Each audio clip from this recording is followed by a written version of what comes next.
l'Ukraine a touché une nouvelle cible maritime cette fois-ci. Vous nous avez beaucoup parlé des avions ces derniers temps. Cette fois-ci, c'est un bateau, ça se passe en mer Noire. L'opération date de la nuit dernière et une fois de plus, on a les images. Exactement, et ces images, les voici. Elles ont donc été publiées cette nuit par les services de renseignement ukrainiens. On y voit quoi? Eh bien, un patrouilleur russe pris pour cible par des drones navals ukrainiens avant finalement d'exploser. Selon Kiev, plusieurs marins russes seraient morts, d'autres seraient parvenus à prendre la fuite.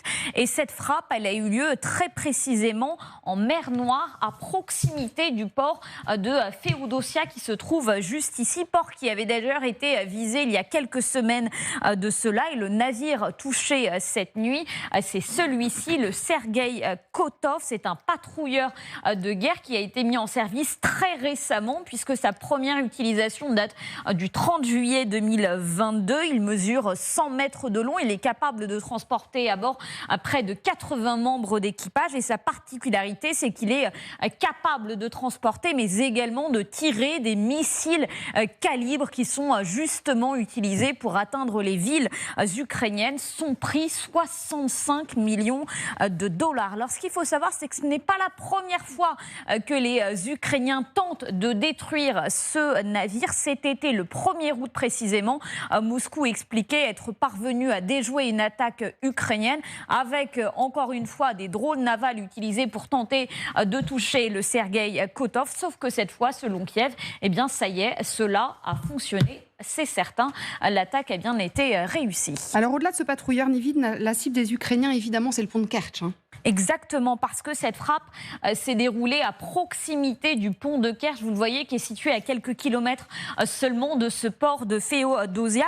Et ce navire qui a été touché, eh bien, gardait spécifiquement le détroit de Kerch dans nos eaux territoriales. Voilà ce qu'explique le porte-parole de la marine ukrainienne, qui rappelle qu'au-delà du pont de Kerch, qui a été visé à de très nombreuses reprises par les Ukrainiens, c'est toute la flotte russe en mer Noire qui a été très lourdement endommagée depuis le début de la guerre. Les Ukrainiens qui estiment eh bien, qu'un tiers de la flotte russe en mer Noire a été détruite depuis le début de la guerre. Ça représente environ 25 bateaux, un sous-marin sur les quelques 80 navires dont disposent les Russes dans la zone.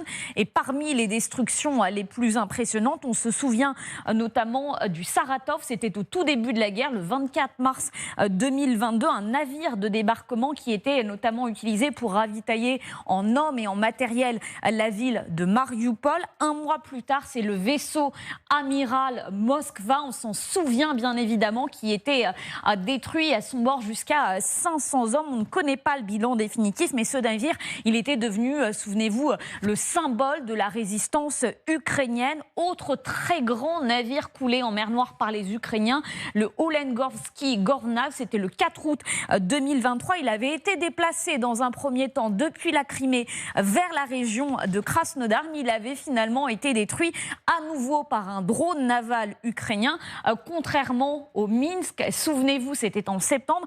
Cette fois, il avait été pris pour cible par un missile Storm Shadow, tout comme d'ailleurs le Axdol. C'était le 4 novembre 2023. Et puis plus récemment, toujours dans ce port de Féodosia dont on parlait au début de cette chronique, eh bien, c'est un autre navire qui avait été touché, le Novocherdavska. C'était à la fin du mois de décembre dernier. Et puis plus récemment, le 14 février, à seulement quelques semaines, donc les forces armées ukrainiennes parvenaient à détruire ce navire de débarquement, toujours au large de la Crimée, sans parler bien évidemment des avions qui ont été abattus au-dessus de la mer d'Azov, au-dessus également de la mer Noire. On le voit, les Ukrainiens multiplient les frappes, des frappes qui sont évidemment stratégiques, mais également symboliques, à quasiment 10 ans, jour pour jour, de l'annexion de la Crimée. Oui, c'est ça, la date est importante, évidemment, c'était en mars 2014. Merci beaucoup, Nivine. Mikhailo Fedorov, le vice-ministre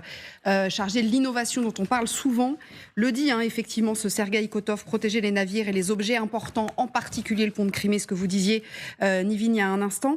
Et puis regardez ce que dit la presse, l'Ukraïnska Pravda en l'occurrence, elle dit 4 trains en provenance de Crimée et 5 trains à destination de la péninsule ont été arrêtés. La marine russe, elle est tenue en respect depuis longtemps, général. C'est évidemment un moyen de se rapprocher du pont de Kerch. Le pont de Kerch, s'ils arrivaient à le toucher, ce serait évidemment une grosse réussite pour les Ukrainiens. Oui, alors les actions navales, ou en tout cas contre la marine russe, représentent des résultats très, très favorables pour l'Ukraine. Hein. C'est vraiment un point très positif. C'est peut-être le point positif en ce moment, d'ailleurs.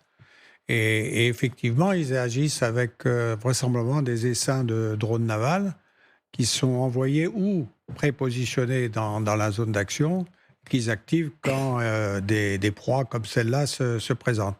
Oui, alors le pont de Kerch, c'est évidemment un objectif stratégique majeur. D'ailleurs, tout le monde en parle, même les Allemands en parlent. Donc, tout le monde parle du pont de Kerch.